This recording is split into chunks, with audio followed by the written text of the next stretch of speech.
We took a look at the fed state in the first video. Now it's time to take a look at the fasting state. Remember, in the fasting state you don't have glucose around, so our primary energy sources are going to be our energy reserves. So we'll be using glycogen, fatty acids, and we'll also be using ketone bodies. Our primary hormone is going to be glucagon. And the main functions that are going to be carried out are going to be the utilization of our energy reserves as our energy source. We'll be turning off the machinery that was responsible for converting glucose into energy. And we'll also be turning off the machinery used for the synthesis of other biological molecules. So things such as cholesterol. Glucagon is released from the alpha cells of the pancreas. It is going to be responsible for the activation of kinase enzymes that can regulate protein function. The two main kinases that we looked at during the course, of course, were AMP protein kinase as well as protein kinase A.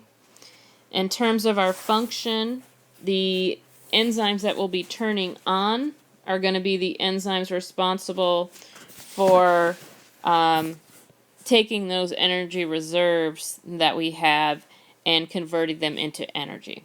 So we'll be breaking down glycogen, we'll be doing gluconeogenesis, we'll be mobilizing our fatty acids from the adipose tissue, and we'll also be oxidizing those fatty acids and converting them into energy. We'll also be using the acetyl-CoA molecules generated during fatty acid oxidation in order to synthesize ketone bodies for use as an energy source for the brain. So those are all of those things are involved in really converting those energy reserves into energy. In terms of protein whose activity will be turned off by glucagon, those are going to be the proteins involved in glycolysis, glycogen synthesis. Since we no longer have sufficient glucose around, there's no need for that machinery to be on. We also will be turning off the fatty acid synthesis and cholesterol synthesis enzymes, since we don't have sufficient energy to be doing those. In terms of proteins that you were responsible for knowing their regulation, we talked about the hormone-sensitive lipase and perilipin. Those are both involved in mobilization of the fatty acids from our adipose tissue. Additionally, the ACC, acetyl-CoA carboxylase, is the enzyme that produces malonyl-CoA in fatty acid biosynthesis. So since we are no longer synthesizing the fatty acids, we are no longer making that malonyl-CoA, which means that we have removed the inhibition of our carnitine palmitoyltransferase enzyme, so we can now get fatty acids into the mitochondria where they can undergo oxidation, and that's how we can also do our ketone body synthesis.